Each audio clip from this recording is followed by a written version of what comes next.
Hello and welcome to this KNX webinar. The webinar today will be about the KNX system. Several aspects like communication, functions, and flags. My name is, by the way, Christophe Partoens. Obviously the presenter. And first, let's have a look at the agenda. So first topic will be centralized versus decentralized systems. Then next topic will be about the two different views we can identify on a KNX installation actually. Then broadcast, multicast and unicast telegrams, the next topic. KNX functions is then yet another topic. Device configuration is then the next topic, which will lead into the topic on the flags, the so-called object flags. And then I will end with the topic of multiple group address assignment. So, okay, let's have a look at the first topic. So, centralized systems versus decentralized. So, looking at a centralized system, this is what we will see. We will see indeed a central unit to which a number of inputs are connected or are available, and some outputs are available. And the principle behind this is, of course, that inputs are linked to outputs, like example here, the switch that will control this lamp here. And these connections are controlled via settings, of course. So settings that are inside, or that configure actually, or that define the working of the central unit, and of course of the installation of the system. So it is indeed the central unit that controls this entire installation. The configuration is, so to say, centralized. There's one disadvantage that such system has one major disadvantage. There is a complete lack of flexibility here. Why do I say that? Why that statement? That is because if there would be an error somewhere in these settings, in worst case, the entire system or the entire system or installation doesn't work anymore at all. So in worst case, this is what we see, so that all inputs and all outputs are affected because of that error. And therefore, my statement, indeed, such a system, such a centralized system, has a complete lack of flexibility. Now, with a decentralized system, this is totally different. And by the way, of course, that's why I make the statement, or why I make the comparison. KNX is actually indeed a decentralized system. So here it's totally different. First of all, there is the communication medium to which a number of devices are connected to. And that is how we set up a KNX system actually. And each such device has a number of inputs or outputs, or of course a combination. These devices are all configured individually, and they also operate independently. And this has then the advantage of flexibility. So we have here the maximum flexibility. Why do I say that? Well, if example given, an error would be would affect device 2, example given, well then in worst case only device 2 is affected, or maybe some devices could be affected indirectly. However, what I'm saying is that not the entire system or not the entire installation will be affected just because of one error. So that will never happen, and therefore we can say, okay, we have here maximum flexibility. Okay, that brings me to the next topic. So if we look indeed at a KNX installation, we have actually two different views. The first view is as follows. So if we look at a device, that is what we'll see. So let's say this is the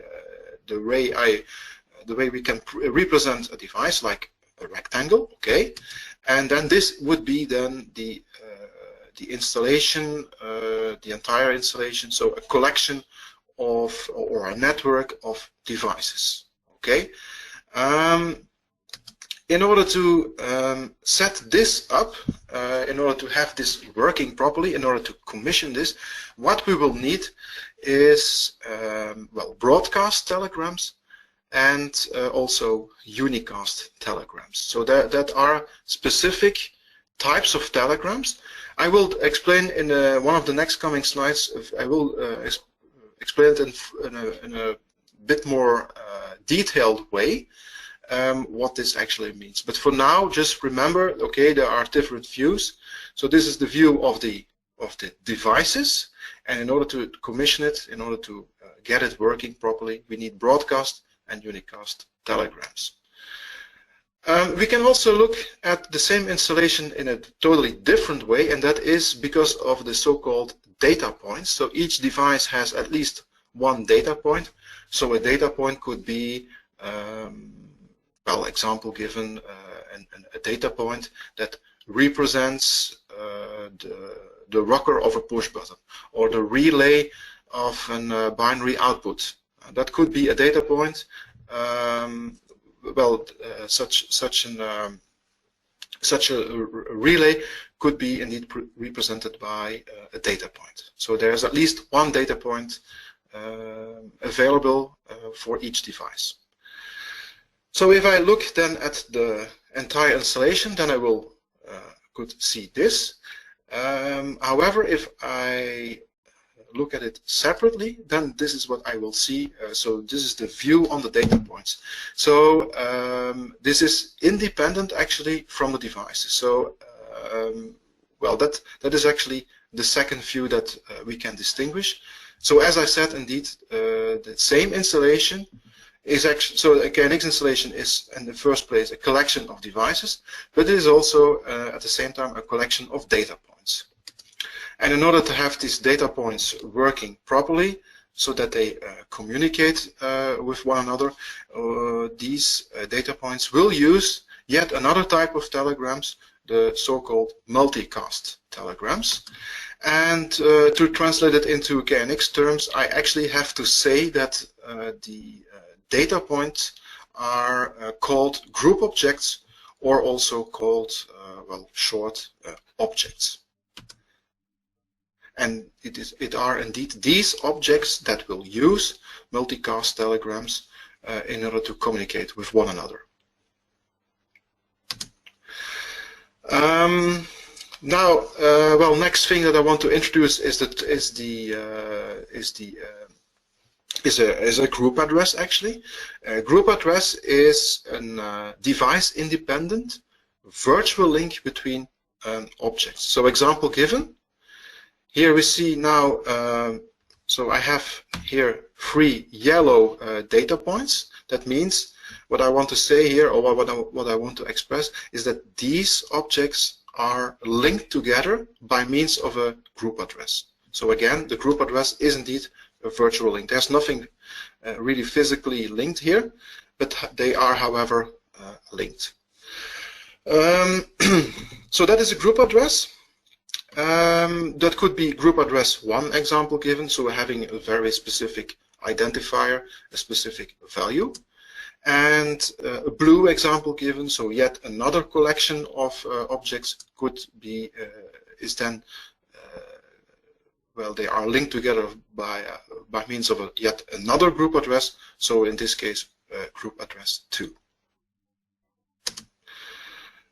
So, okay, let's now make the overview of the different telegrams, the different types of telegrams that I have identified.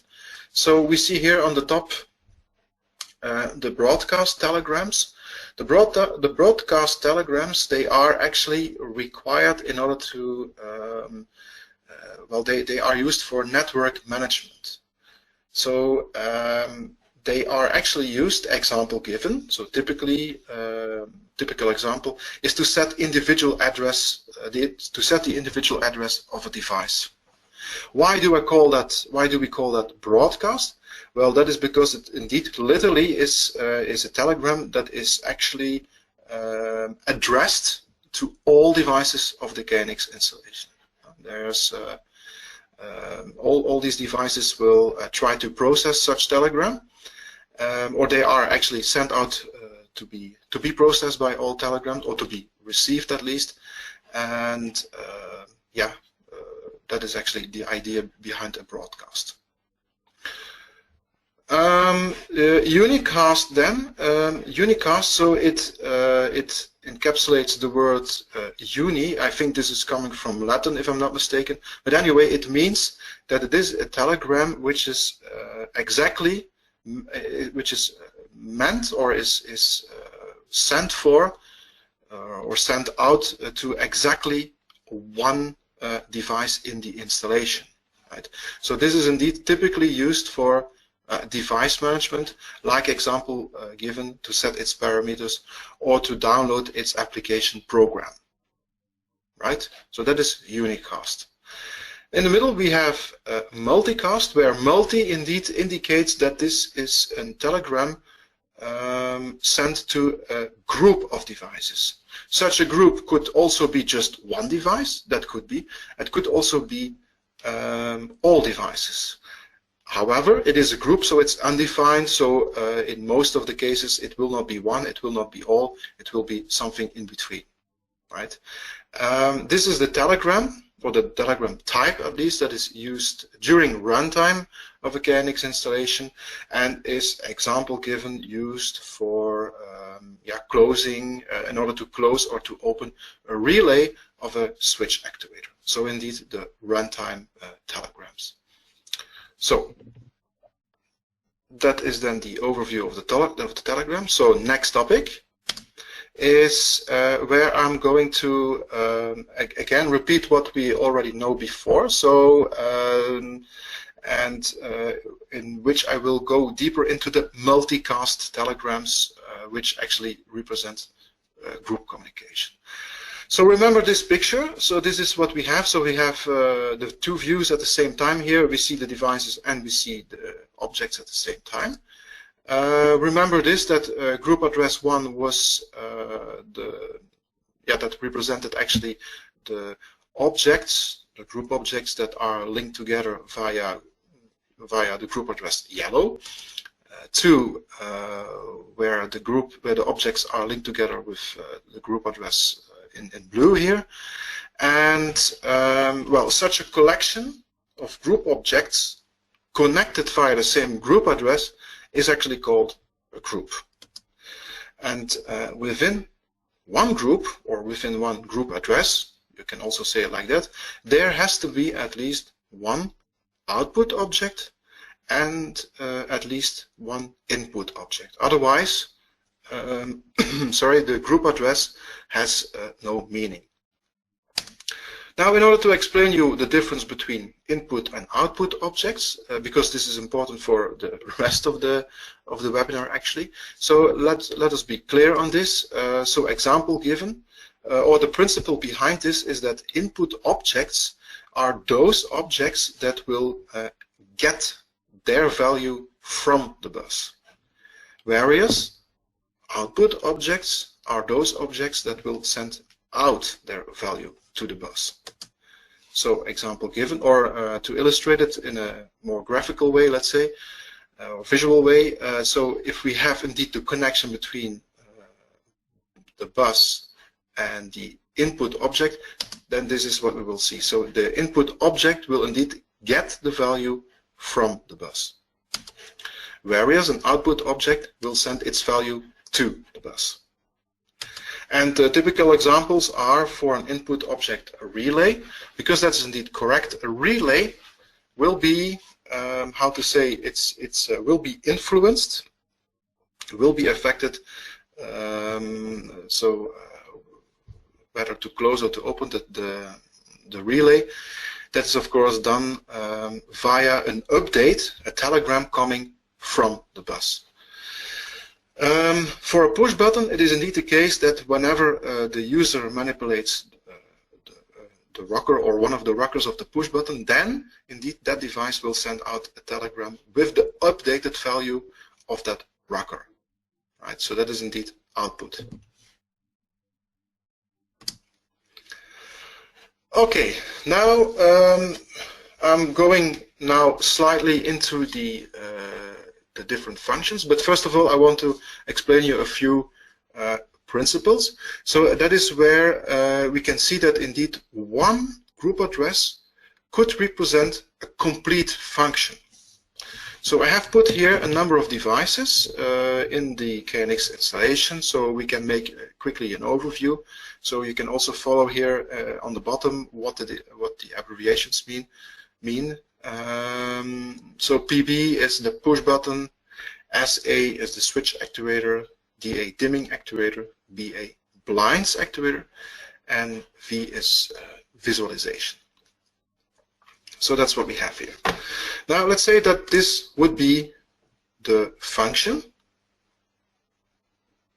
where which is completely defined by just one group address.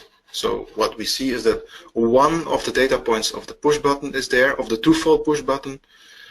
Here another data point is one of the data points from the three-fold push button, switch actuator, another push button here, another switch actuator, yet another switch actuator here, and also the visualization is involved. So let's have a closer look. That means, so that is indeed group address 1.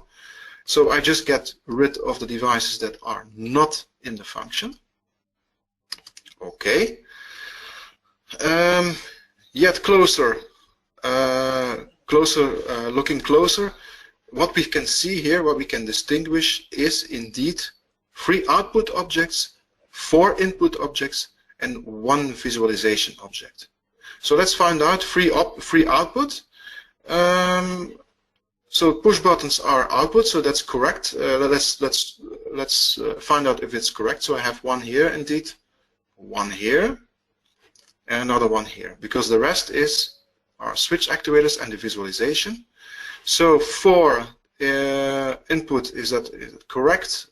Switch actuator here, 2 more here, and 1 more here. So that's 4 in total. So that's indeed correct. And there's 1 visualization. So what we can also immediately can conclude here, that indeed a visualization object is actually undefined, because it could work in both directions. It could send out its value to the bus, but it could also be updated because of a telegram coming from the bus. So that is actually the typical behavior of an object belonging to visualization.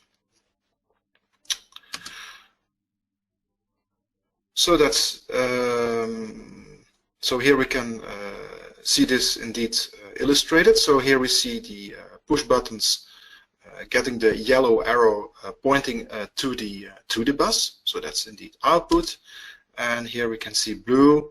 So 4 times indeed directing towards the device. And then visualization, as I said, undefined.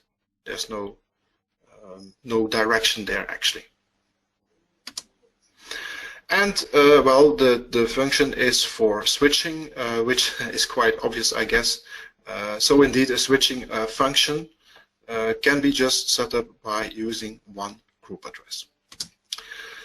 Another example is where 3 group addresses actually form together a complete function. Or in other words, the function would not be complete if I don't have 3 group addresses. You could also put it in that way. So I have the same collection of devices, however, I have now different links. So I have a group address 1, where the push button is involved, one of the push buttons, another push button as well, and a dimming actuator here, and yet another push button. And also the visualization is again involved. Okay, that's the first group address. Then green is the second group address. So what I see is here yet another data point of the push button is involved. Also here, this push button doesn't have green. Okay, that could also happen. And also I see this again appearing on the dimming actuator. Okay. And then there's blue, where I see indeed a link between the visualization and the dimming actuator. So let's find out what this actually is. So let's have a closer look. So let's get rid of the devices that we don't need. So this is what we have. Getting rid of the data points that are not involved, then this is the situation indeed, which means that yellow is used for switching.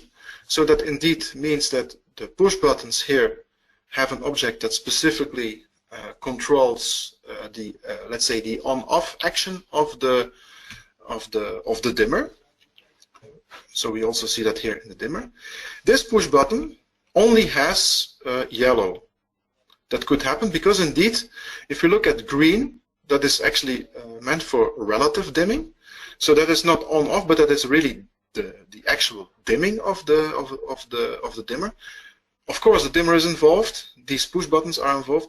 But what we see here is that this push button is not involved. And that can happen. Why not? We can also just have a push button that is that we only use for on-off, although it's a dimmable lamp. Why not?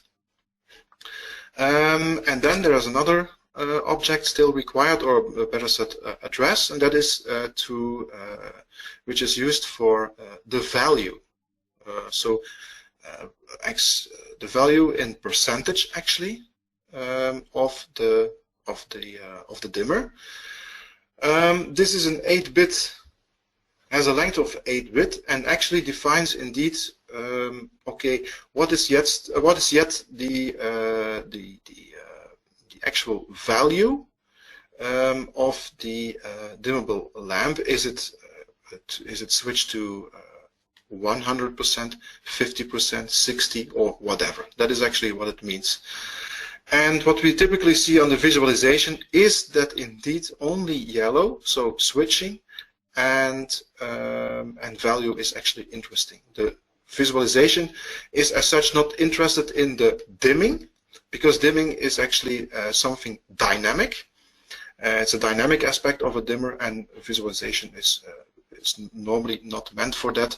Visualization is typically, of course, used for a status. You want to know whether the lamp is switched on or off, and maybe indeed to which percentage of the range.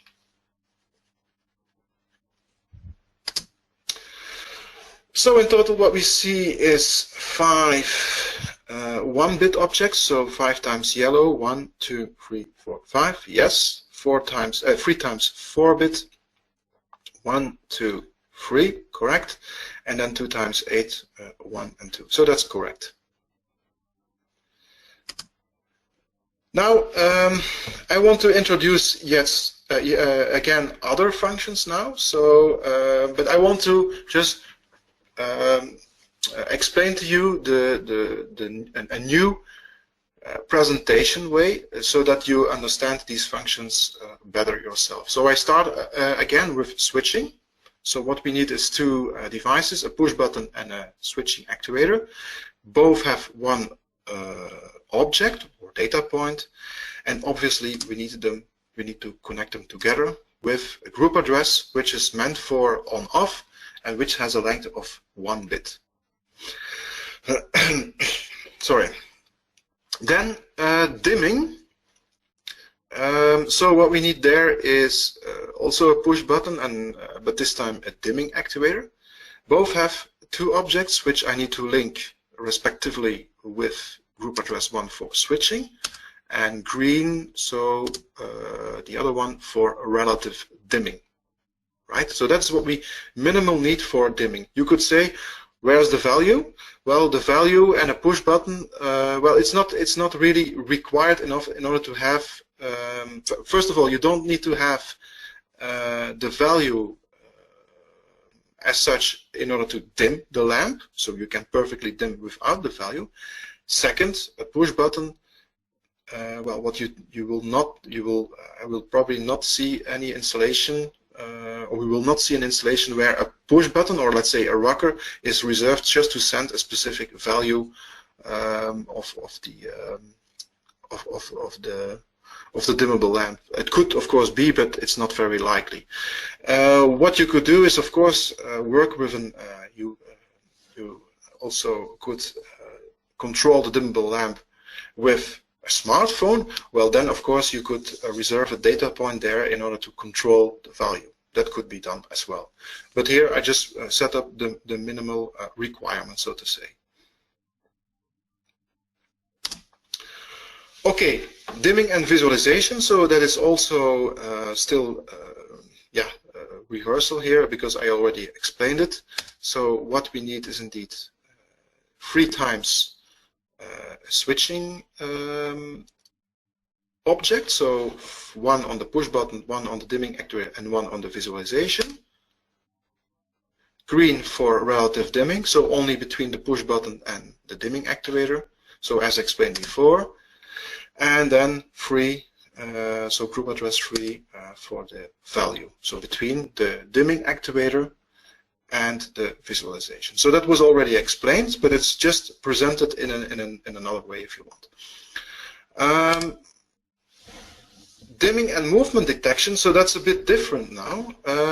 So what we will see here is yet another device, so called a movement detector. And what I want, of course, is that when movement is detected, that the lamp will be switched on. So what do we need to do? Well, we need to link the 3 devices or the data points, 3 data points of the 3 devices together by means of the switching group address. So here in this case, yellow again, 1 bit has the length of 1 bit. Okay. So that means that the dimmable lamp or the dimmer is controlled both by the push button and the movement detection. What we also need, because it's a dimmable lamp, of course, we still need green for the relative dimming. And then we could wonder, okay, and what is still required, because this is indeed not complete. I can tell you there is also a third group address required here, and that is in order to actually block the detection.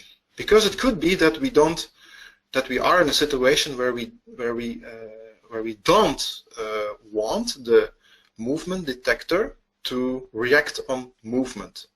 Well, then we need to have an object specifically reserved on for that on the push button, and that of course needs to be linked with the movement detector in order to disable movement detection.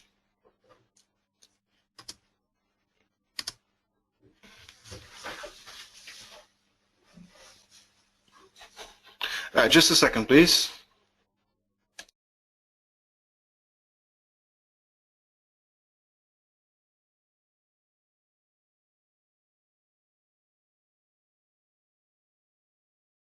Okay, next function, blinds. So here, 2 devices. So again, a push button, and this time a blinds actuator.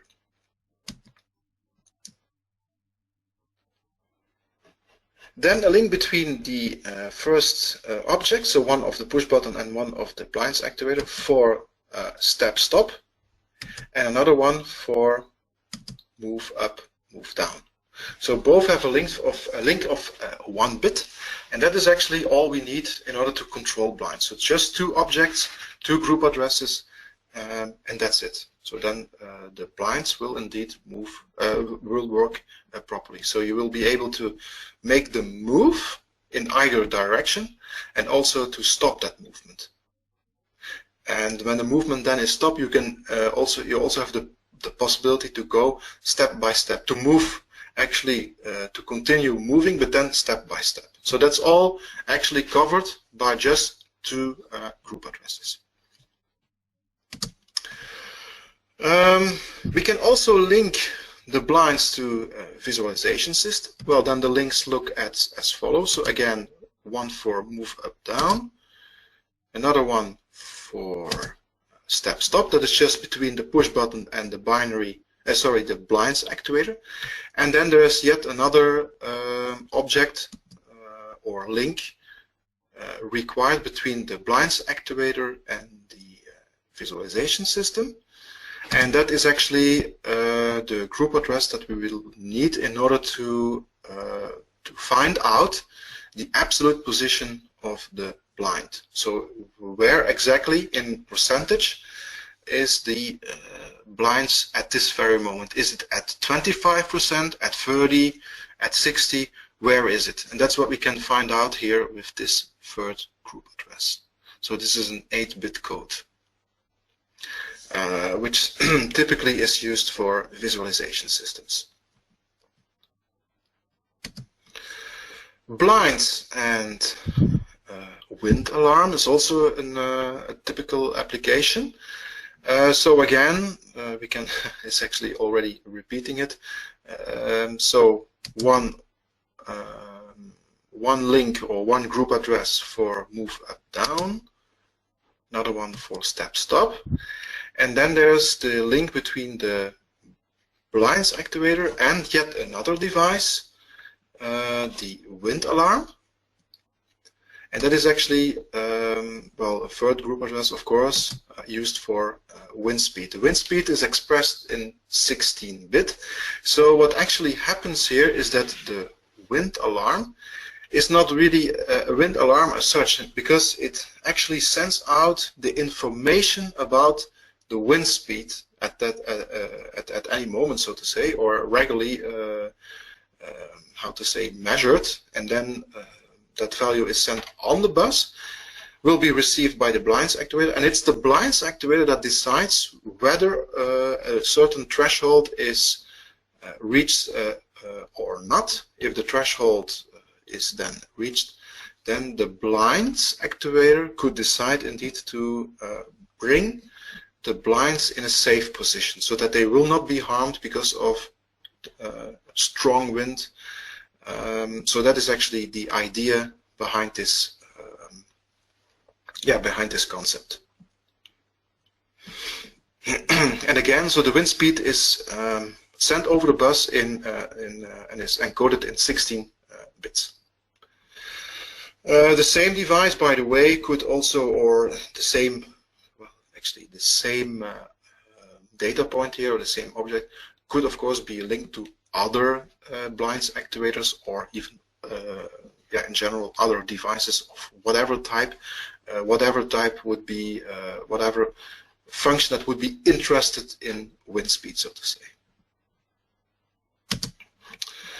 Okay, room temperature control then.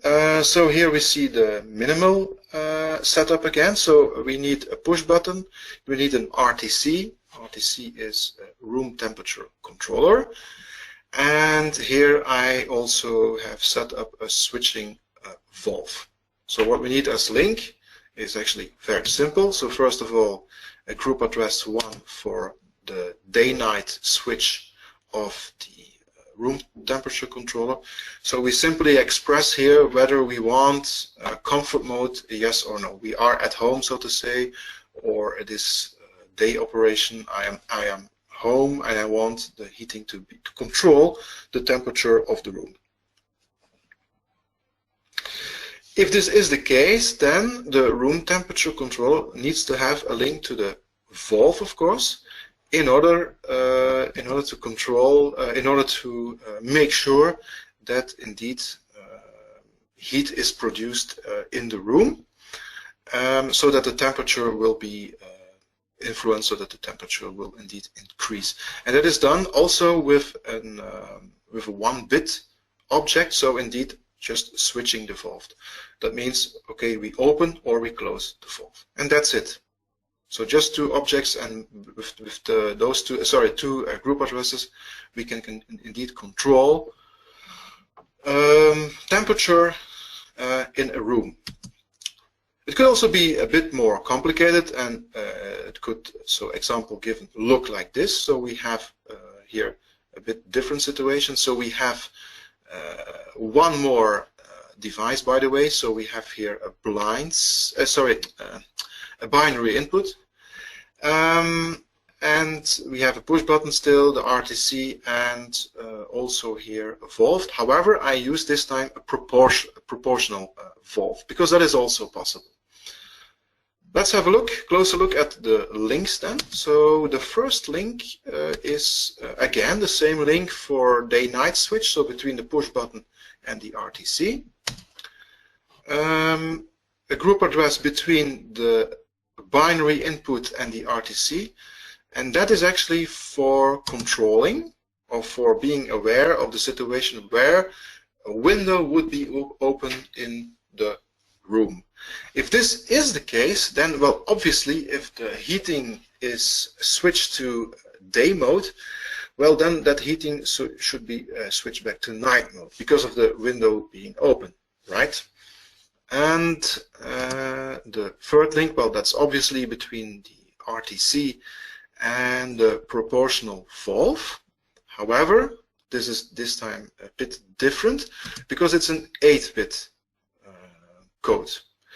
That means we indeed send out, so the RTC actually sends out a telegram to the proportional valve in order to control the position of the valve. Can be 0, it can be 100%, but of course it can also be something like 60% or just 20. So it's a bit more, yeah, how to say, a bit more complicated if you want, and also a bit more, yeah, fine-tuned here.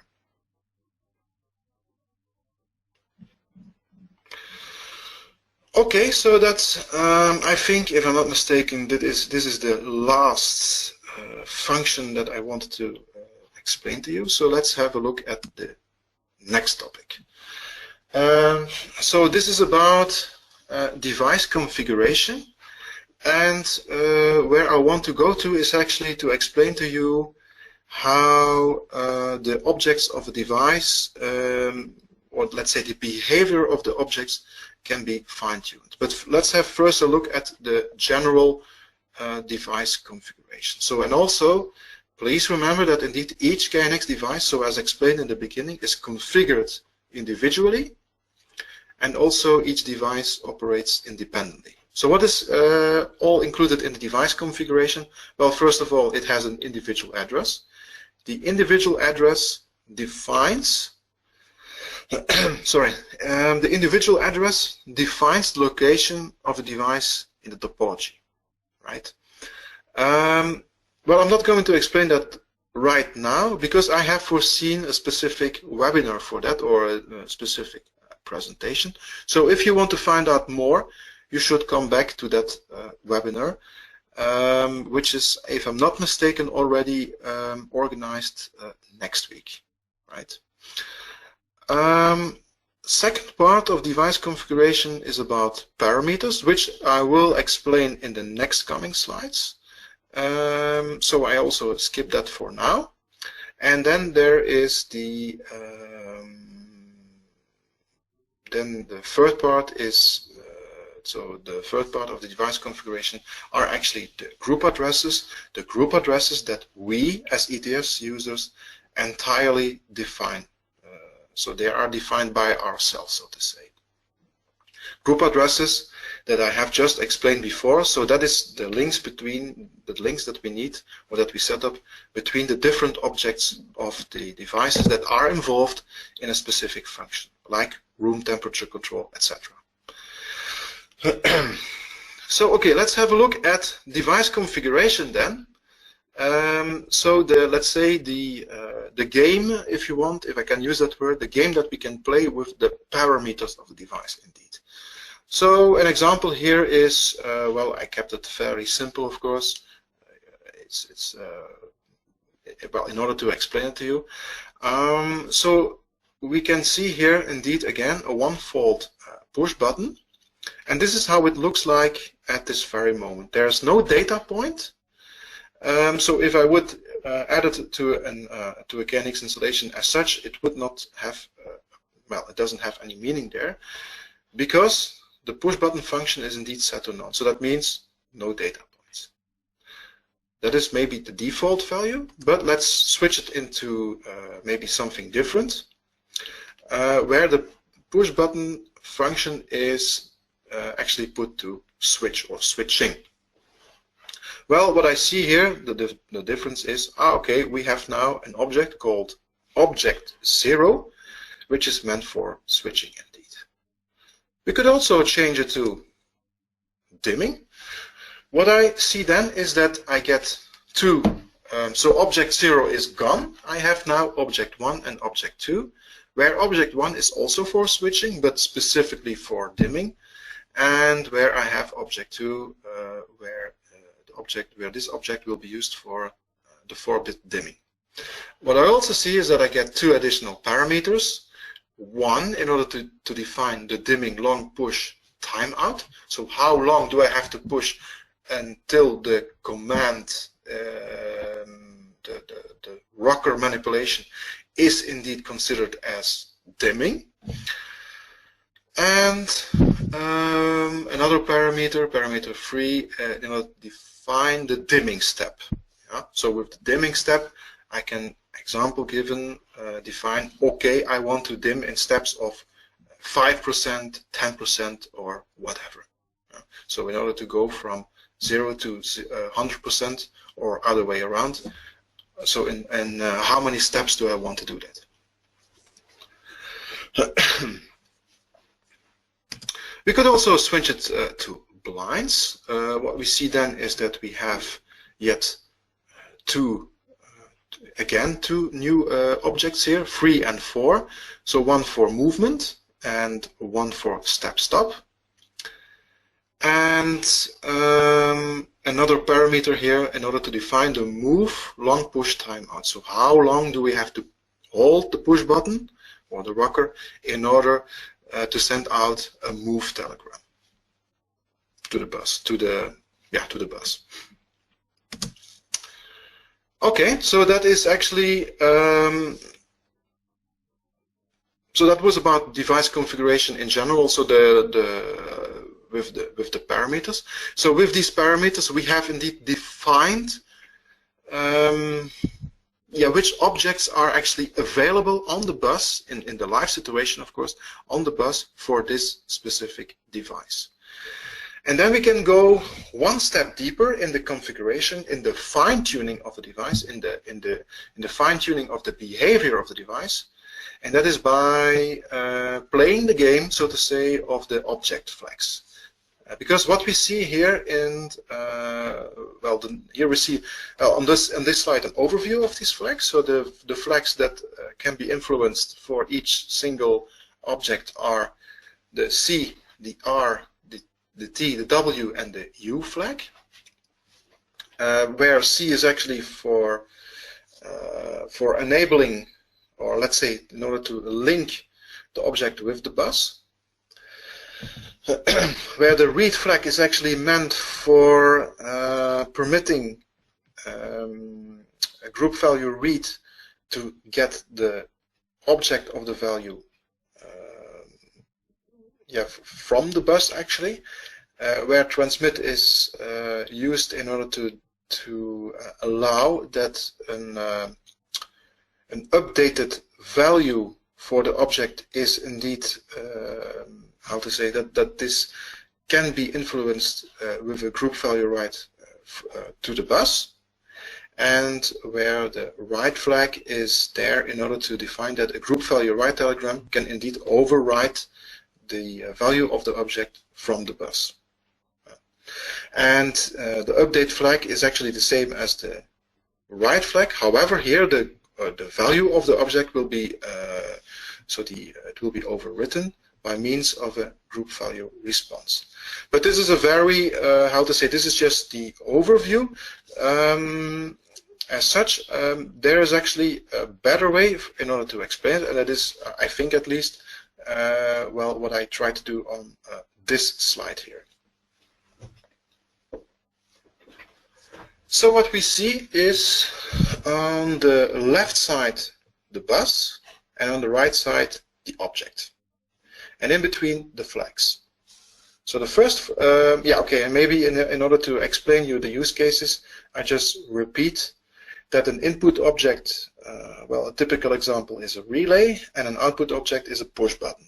So that you have this as memory backup that will help you understand this a bit better. I think at least. So first of all, we set the communication flag if we indeed want to have a link between the bus and the object, just in general. Next, if we set the read flag, so what we do here, what we express by doing that is that a group value read, that we allow a group value read to reach indeed the object from the bus. So a group value read coming from the bus is now indeed can go through the object, and the object will in that case indeed react with a group value response. We set that read flag for input objects because of the sake of visualization. Indeed, relays could be interesting for a visualization system. So we could be interested in the status of the relays, whether the relay is open or closed. So that makes indeed sense. The transmit flag, well, we will set that flag if we want the object, whenever the value of the object is updated, that this update will be sent to the bus by means of a group value write. If we want that, well, then we have to set the transmit flag. When do we do that? Well, typically for output objects, indeed, for push buttons, this is what we want. Group value write, so, the write flag is, we will set that if we indeed want that the value of this object here will be updated by means of a group value write coming from the bus, right? If we want that, we have to set that flag. Typically, we will do that for input objects. Indeed, the relays should be updated in that way. Otherwise, the relays have not much sense, I think. And then there's the update flag, which is very particular because here what we want is actually the same effect as for the write flag. However, this time the value of the object shall be updated by means of a group value response coming from the bus. This is typically done for output objects in order to have them synchronized. Example given.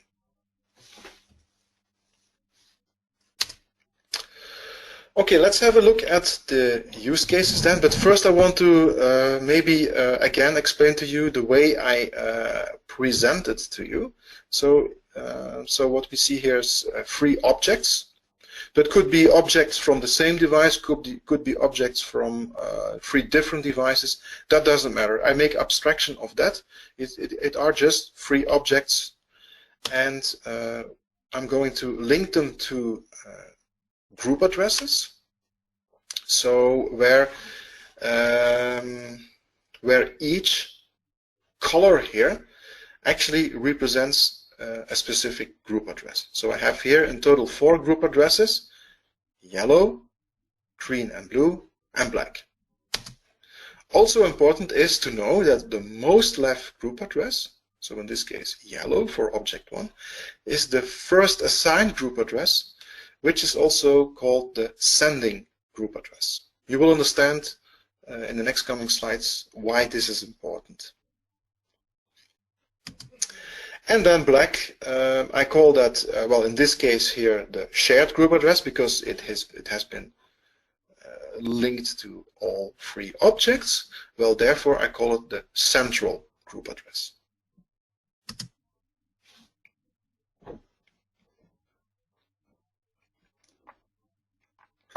Okay, now let's have a closer look at use cases. So what I could do with these flags now is to use example given, an object, just one as a group representative.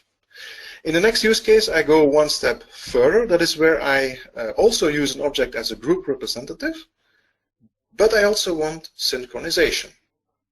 And then a third use case could be a synchronization, so typically for toggle functions.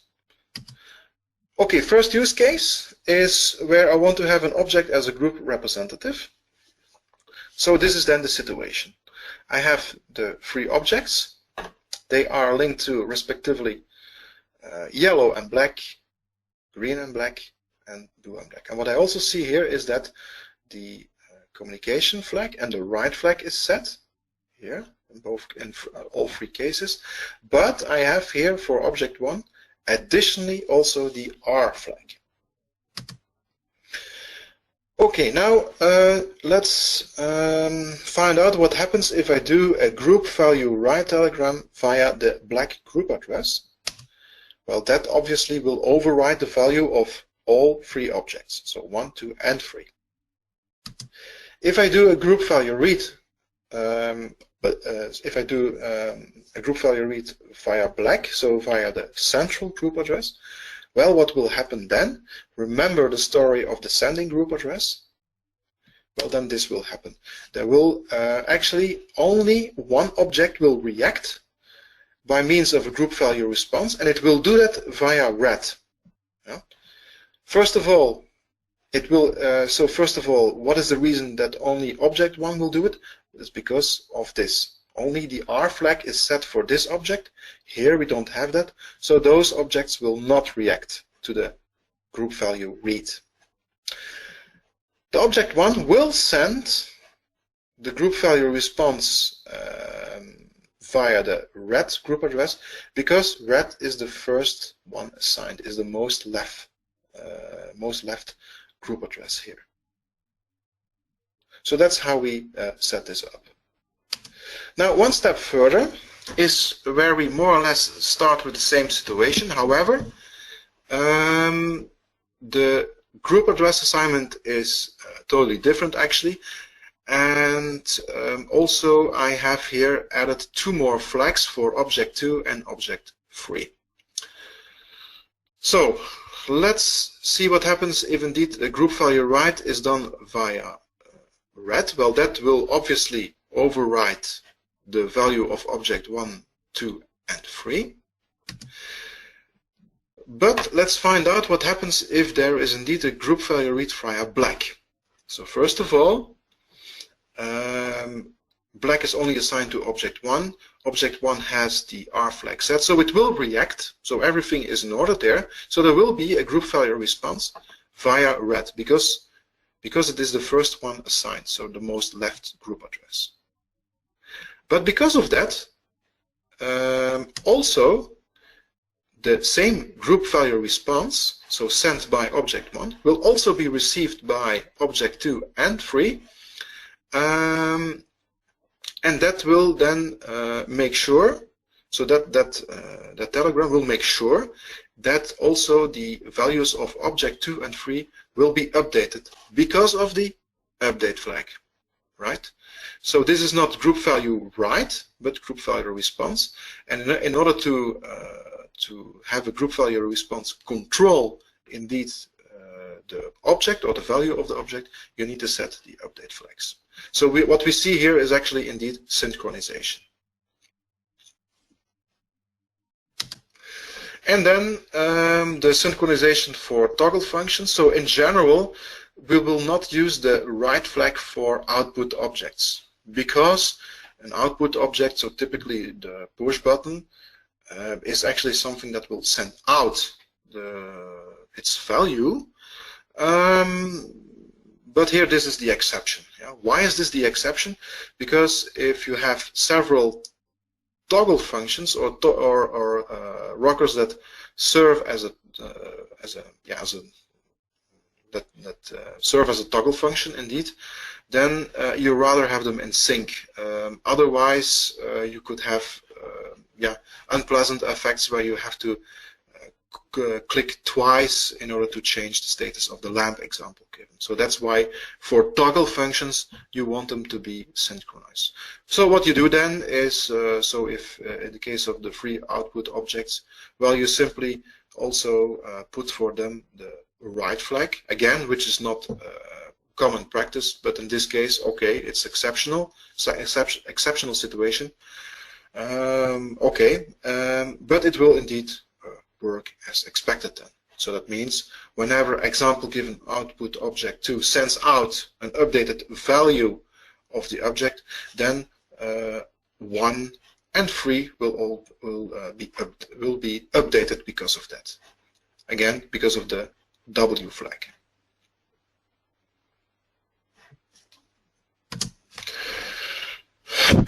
Okay, then last topic of today, the multiple group address assignment. And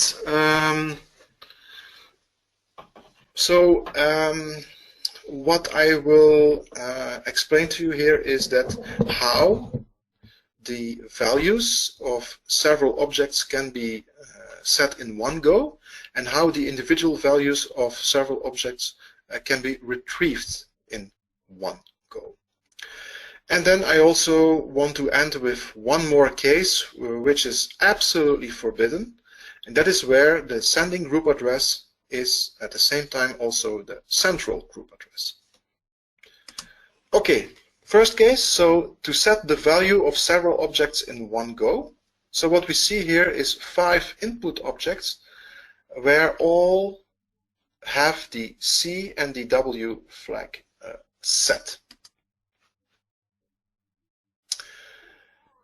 We have assigned to these objects respectively as the sending group address red, orange, yellow, green, and blue, and this will give me individual control, right? I can influence each object because of these group addresses individually. That is clear. If I also assign a central group address like this, so here black again, then I have central control. So that means if I would use on black a group value right, then I can update the objects in one go. So that is already clear. But now let's go, let's define another, so that is to set the values, and now let's see what we have to do in order to get the individual values. So it's actually the same situation. So we have the, so we actually, sorry, that was too quick.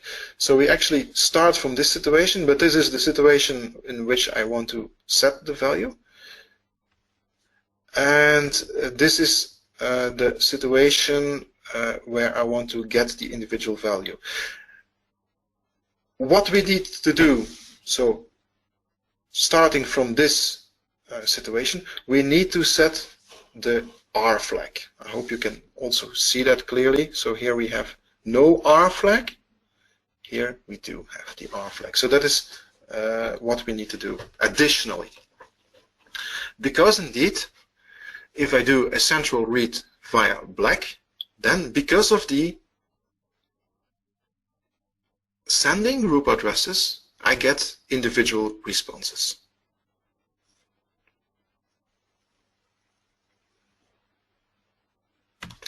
And then one more case, the last slide of this webinar, that is where I want to explain to you a dangerous situation, a dangerous cocktail, so to say, or constellation, and that is where, first of all, the sending group address, as you can see here, the central group address, so in this case black indeed again, is also the sending group address. On top of it, we have the R flag set for all these objects, right? So that is, let's say, that is the initial situation. So what we can do here is, because of the blue, orange, yellow, and green object, we have individual control for write, okay? But the problem comes when we do a central read via black, because then we could have possible responses with different values. If indeed object 4 and object 3 have maybe different values than 2 and 1, well then I will have responses on group address black with different values. If on top of that, and that's the deadly cocktail actually, if on top of that also the update flag is set, well, then it could lead to dangerous situations. Because of different values, let's say, so again, I take the example of 3 and 4 having different values than 1 and 2. When 3 and 4 send their group failure response, object 1 and 2 might think that they were sleeping and they will update themselves with the value of 3 and 4. And then again, because of the reactions of 1 and 2, 3 and 4 might think, oh, okay, we have been sleeping here, and also update themselves, and this will just go on and go on and go on.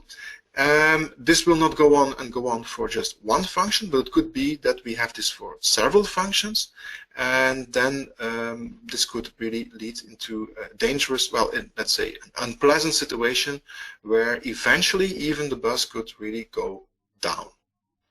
And that is, of course, something we don't want. And this is especially unpleasant, or let's say a dangerous situation, in the case BCU1 devices are used in the installation. Why is that? Well, that is because BCU1 devices, they don't have the U flag. So they don't even have that flag. That means that they actually, not having the U flag means that it is actually the same effect as having the U flag permanently set. So they can't even, BCU1 devices can't even filter these group value response telegrams. They have no way to filter them, and that's why it's dangerous. BCU1 devices, by the way, these are just the, well, the one indicates that is indeed the first generation of KNX devices that were brought to the market. The next, the generations afterwards, so BCU2, etc., onwards, they have the update flag, so that problem can be avoided there. And before I conclude the webinar, I want to still present a few extra slides. And while doing that, I want to thank you for being here. I want to thank you for your attention, for considering KNX. And maybe we see one another in one of my future webinars. So, thanks again, and goodbye.